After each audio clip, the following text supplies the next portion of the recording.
안녕하세요. 나이 마흔에 시계의 시자만 들어도 아주 지긋지긋할 정도로 시어머니와 시누이에게 시달려온 여자입니다. 지금은 전 남편에게서 벗어나 재혼을 해서 지금 남편과 아주 깨를 볶고 있는데요.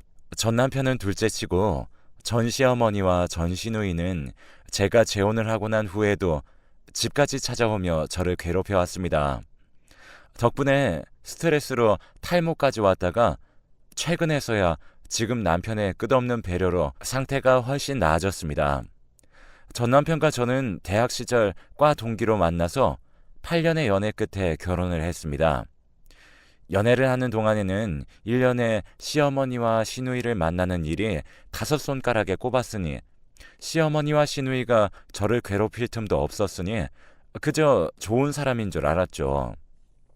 결혼 후에 그렇게 사람이 변해서 저를 괴롭힐 줄은 상상도 하지 못했습니다.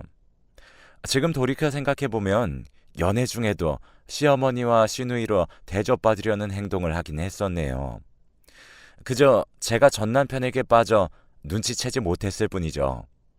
예를 들면 아직 결혼도 하지 않고 대학 졸업도 하지 않았던 연애 2년 차부터 명절에는 와서 밥이라도 먹고 가라고 부르더니 그 다음에도 한 번, 두 번 부르더니 조금씩 제가 집안일을 하고 있기 시작했어요.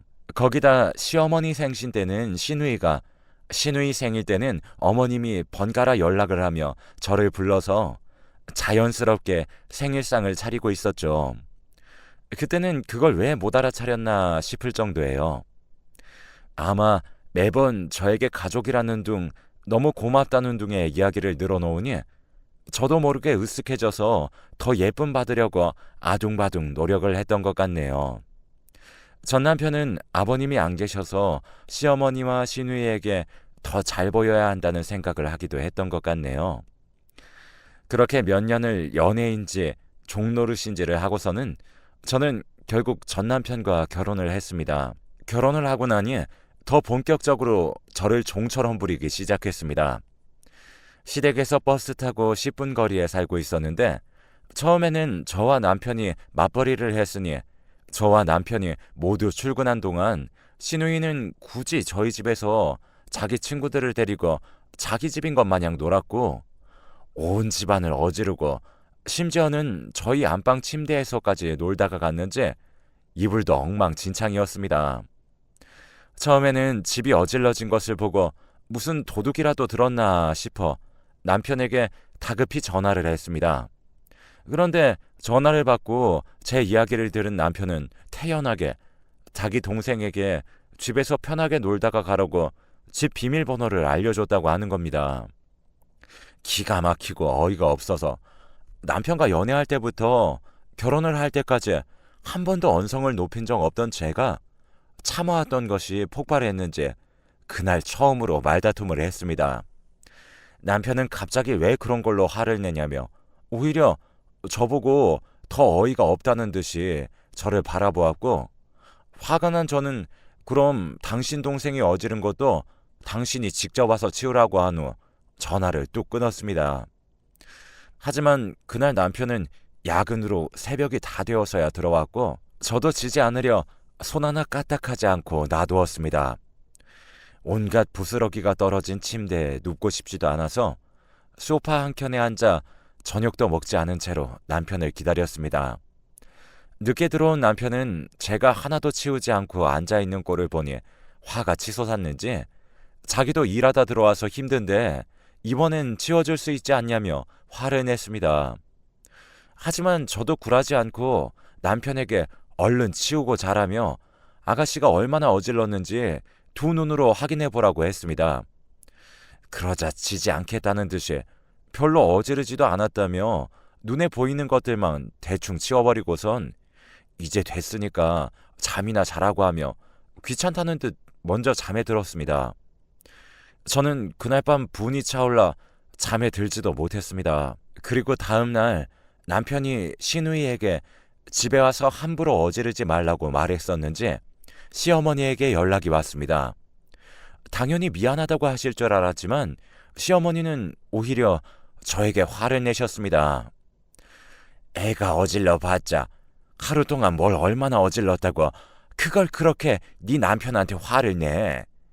여자가 밖에 나가서 일한다고 집을 깨끗하게 청소를 안 해놨으니 그렇게 더러운 거지. 그게 왜 네 시누이 탓이야. 원래도 더러웠다고 하던데 너 밖에서 일한다고 유세 떠니? 그럴 거면 조용히 집에서 살림이나 하면서 남편 내조나 해. 그 말을 듣고 겨우 가라앉힌 화가 다시 올라오는 듯 했지만 어쩐지 입에서 말이 떨어지지 않았습니다. 예쁨 받는 며느리로 남고 싶었던 것 같아요. 참 멍청했죠.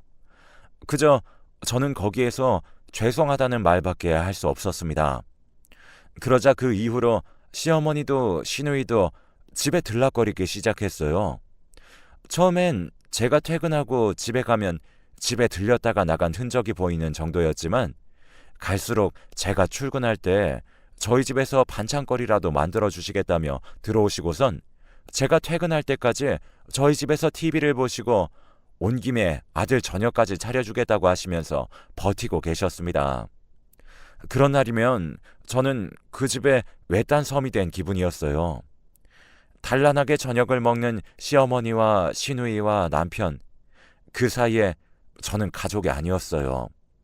제 집이었는데 저는 밖에서 일하고 집에서 일하는 일개미 그 이상도 이하도 되지 못했습니다.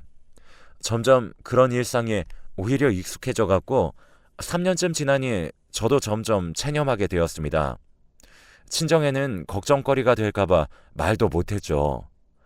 심지어 낮이고 밤이고 집으로 돌아가지 않으니 남편과 아이를 가지는 것도 불가능했습니다. 그러면서도 저에게 아이는 왜 가지지 않냐며 번번이 제가 일하느라 아이를 안 가지는 것 아니냐며 모든 것을 제 탓으로 넘겼습니다.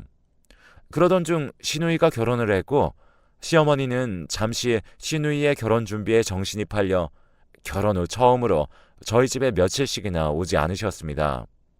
물론 시누이가 결혼을 하자 또다시 저희 집으로 출근 도장을 찍으셨지만요. 시누이도 신혼집이 가까웠기 때문에 결혼을 한 후에도 달라지는 건 없었습니다.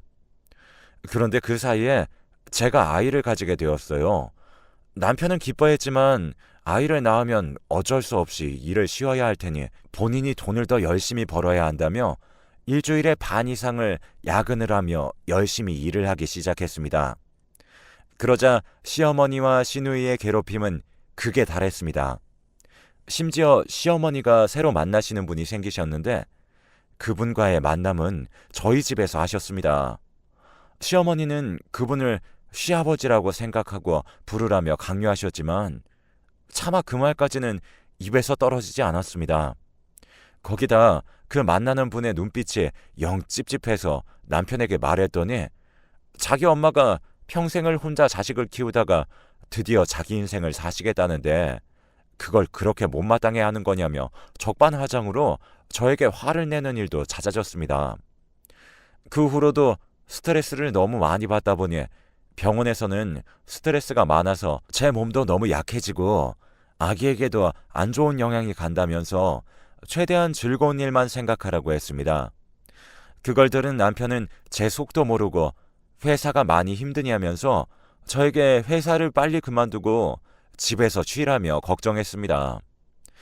저는 괜찮다고 했지만 한 번은 회사에서 배 경련이 심하게 와서 응급실에 실려간 후로 남편은 당장 회사를 그만두라며 강하게 말해서 어쩔 수 없이 회사를 그만두고 집에서 쉬게 되었습니다. 하지만 집에 있으니 매번 시어머니는 남자를 데려오셨고 시누이는 그런 남자들에게 아버지라고 스스럼 없이 부르며 자기들끼리 단란한 가정인 양 행세하는 꼴을 보고 있으니 우습기 그지 없었습니다. 그러던 어느 날 한 번은 시어머니도 시누이도 없이 저 혼자 있는 집에 시어머니가 만나는 남자 혼자 저희 집 초인종을 눌렀습니다. 당황해서 저는 무슨 일이시냐며 문을 열어주지 않으려고 했지만 저번에 저희 집에 놔두고 간 물건이 있다고 하며 저희 집에 들어오려고 했습니다. 한참을 고민하다가 무슨 물건인지 물으니 어물쩍거리며 제대로 대답하지 못하길래 다음에 와서 찾아가라고 말한 후 돌려보냈어요. 그리고 나서도 너무 찝찝한 느낌에 시어머니에게 전화를 해 혹시 남자분이 저희 집에 어떤 걸 놔두고 가신 건지 아시냐고 물었더니 오히려 시어머니가 흥분하며 그 사람이 저희 집에 왔었던 거냐며 저에게 되물었습니다. 당황스러워 제가 무슨 일이 있으신 거냐고 묻자 그 남자가 저희 시어머니에게 좋은 사업이 있다면서 꼬여내서 돈을 받아먹고서는 홀랑 도망갔다는 겁니다. 그러면서 저에게 언제 왔었는지, 왜 문을 안 열어주었는지를 물으며 왜 문을 안 열어줬냐면서 집에 그 남자를 붙잡아뒀어야 했다며 저에게 화를 냈습니다. 기가 찬 저는 그게 무슨 소리냐며 임산부 혼자 있는 집에 그런 사람을 들여서 제가 해코지라도 당하면 어쩌시려고 그런 말씀을 하는 거냐며 처음으로 화를 냈습니다. 그렇게 결혼한 지 5년 만에 시어머니에게 대들었어요. 그런데 시어머니는 제가 대들자 뭐 그리 소중한 몸이길래 아끼냐며 그 남자가 들고 도망간 돈이 얼만지는 알고 있냐며 저를 그깟 돈 몇 푼보다 더 하찮게 여겼습니다. 저는 그동안의 스트레스가 밀려오며 전화를 하다 갑자기 오는 진통에 배를 부여잡고 신음을 하며 쓰러졌습니다. 그러자 수화기 너머의 어머니는 지금 조금 안 좋은 소리 들었다고 아픈 척하는 거냐며 씨알도 안 먹히니 끊으라고 하시고선 전화를 뚝 끊었습니다. 그 후로 제가 무슨 정신으로 119에 전화를 했는지 기억도 잘 나지 않지만 정신을 차리니 저는 병원이었고 아이는 이미 유산되어 품에 한번 안아보지도 못하고 그렇게 떠나보내야 했습니다. 남편은 그런 저에게 괜찮냐며 위로해 주었지만 도저히 위로가 되질 않았습니다. 그 이후로 2달을 넘게 멍한 상태로 떠난 아이를 생각하며 울다가 지쳐 잠들고 또 다시 깨어나면 울기를 반복했습니다. 처음에는 남편도 그런 저를 위로하며 미안하다고 사과를 했었지만 한 달이 지나고 2달이 지나자 남편은 자기도 지친다며 왜 그렇게 유난이냐면서 저를 탓하기 시작했어요. 그 말을 듣자 조금 정신이 차려지더군요. 남편이 회사에 간 동안 저는 집안의 제 물건들을 챙겨 나와 친정으로 갔습니다. 집에는 이혼 서류를 두고요. 퇴근한 남편은 제가 적어놓은 서류를 발견하고 저에게 전화하고 제가 전화를 받지 않자 친정까지 찾아왔지만 이미 제 이야기를 듣고 화가 머리끝까지 치솟으신 아버지는 무릎 꿇은 남편에게 차라리 나가 죽으라며 다시는 내 딸을 그런 불구덩이 속으로 집어넣을 생각은 추호도 없다면서 남편을 내쫓았습니다. 그렇게 구질구질하던 제 첫 번째 결혼 생활은 막을 내렸습니다. 그 후로 다시 저는 회사를 다니며 평화롭게 살 수 있을 것 같았습니다. 이혼을 하고 5년은 아무도 만나지 않고 제 일에 집중하고 다시는 결혼 같은 건 들여다보지도 않을 생각이었습니다. 그런데 회사의 거래처 사장님이 먼저 저에게 호감을 표시해 왔습니다. 처음에는 다시 누군가와 시작하는 것이 두려워서 만남을 피했었지만 1년을 넘게 꾸준히 저에게 호감을 보이니 저도 점점 마음이 열리더라고요. 그렇게 1년을 다시 만나보고 그분과 재혼을 해서 지금의 남편이 되었습니다. 지금의 시부모님은 마지막 일생에 세계 일주를 해보고 싶으시다면서 1년을 넘게 한국엔 들어오시지 않으셨어요. 그래서 나중에 한국에 들어오시면 양가 가족이 모여서 식사를 하는 걸로 하고 먼저 살림을 합쳤습니다. 그렇게 저의 2번째 결혼 생활이 시작되었어요. 남편과 결혼을 하고 2달쯤 지났을 때 저는 집 근처 마트에서 장을 보다가 다시는 마주치고 싶지 않은 사람을 마주쳤습니다. 바로 이름만 들어도 신물이 절로 넘어오는 시누이였어요. 저는 못 본 척하고 넘어가려는데 시누이가 먼저 아는 체하며 저에게 다가왔습니다. 옆에 남편도 함께 있었기 때문에 저는 긴장했었죠. 혹시나 이상한 소리를 할까 봐요. 그런데 시누이는 정말 저와 친한 동생처럼 저에게 오랜만이라며 여기 사는 거냐며 저에게 말을 걸었습니다. 누구냐며 물어오는 남편에게 어떻게 대답을 해야 할까 고민하는 저의 대답을 가로채고 시누이가 먼저 예전에 친하게 지내던 동생이라며 자신을 소개했습니다. 그러자 남편은 그러시냐며 친한 동생이 있다는 말을 못 들었다며 언제 한번 집으로 놀러 오라며 집이 어딘지 술술 말해 주었습니다. 그러자 시누이는 싱긋 웃어 보이며 조만간 자기 어머니와 함께 놀러 가겠다고 했습니다. 제가 자기 어머니와도 엄청 친했던 사이라면서요. 순간 시누이의 눈을 마주치자 소름이 오소소 돋아났습니다. 그런 제 속도 모르고 남편은 시누이와 이야기를 나눴어요. 그리고 그날 이후 저의 악몽 같은 일상은 다시 시작되었습니다. 마주친 다음 날부터 저희 집으로 들어가는 길목에서 그 악마 같은 두 사람을 보았습니다. 시어머니였던 사람은 오랜만이라며 그동안 잘 지냈냐며 뻔뻔스럽게 다가왔습니다. 저는 무시하고 집으로 피해서 들어가려고 했지만 집 바로 앞까지 졸졸 쫓아오는 두 사람을 떨쳐낼 힘이 저에게는 없었습니다. 이제 그만하고 돌아가라고 몇 번을 말했지만 아랑곳않고 따라오다가 결국엔 남편과 마주쳤습니다. 차마 남편에게 전 남편의 어머니와 동생이라고 티낼 수는 없는 노릇이니 두 사람이 저에게 친근한 척하는 것을 두고 볼 수밖에 없었죠. 그러자 남편은 여기까지 온 김에 저녁 식사라도 하고 가시는 게 어떠냐고 권유했고 두 사람은 좋아라 하며 저희 집안까지 들어왔습니다. 10년 전으로 돌아간 것 같은 느낌에 벌써부터 머리가 지끈지끈해져 갔습니다. 그날은 다행히 아무 일 없이 식사가 끝났지만 그 다음 날도 그 다다음 날도 두 사람은 저희 집을 찾아왔습니다. 문을 열어주지 않으려고 했지만 문을 열지 않으면 문 앞에서 소리를 고래고래 지르면서 문을 열어달라고 하며 이웃집까지 다 들리도록 난동을 부려댔기 때문에 그만 가라고 문을 잠시 열면 그 사이를 비집고 들어와 저희 집안을 차지했습니다. 남편에게 이 모든 사실을 털어놓을까 했지만 두 사람은 어디 말해보라며 자기네들은 상관없다며 아이를 유산한 것도 다 이야기해 줄 수 있다며 오히려 저를 협박하듯이 이야기했어요. 한 달이 지나고 두 달쯤 되자 너무 지쳐버린 저는 남편에게 여행을 가자고 했습니다. 여행을 가서 다 밝힐 요량으로요.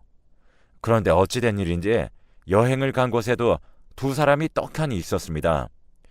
우연인지 아닌지 헷갈려하는 중에 두 사람이 저와 눈을 마주치자마자 달려와 인사하는 것을 보고 우연은 아니라는 직감이 들었죠. 그래서 여행을 하면서 남편에게 모두 털어놓았습니다. 남편은 제 이야기를 듣고 놀라면서 그런 일이 있었냐며 미안하다고 했습니다. 남편에게 밝히고 나니 오히려 다 후련하더라고요.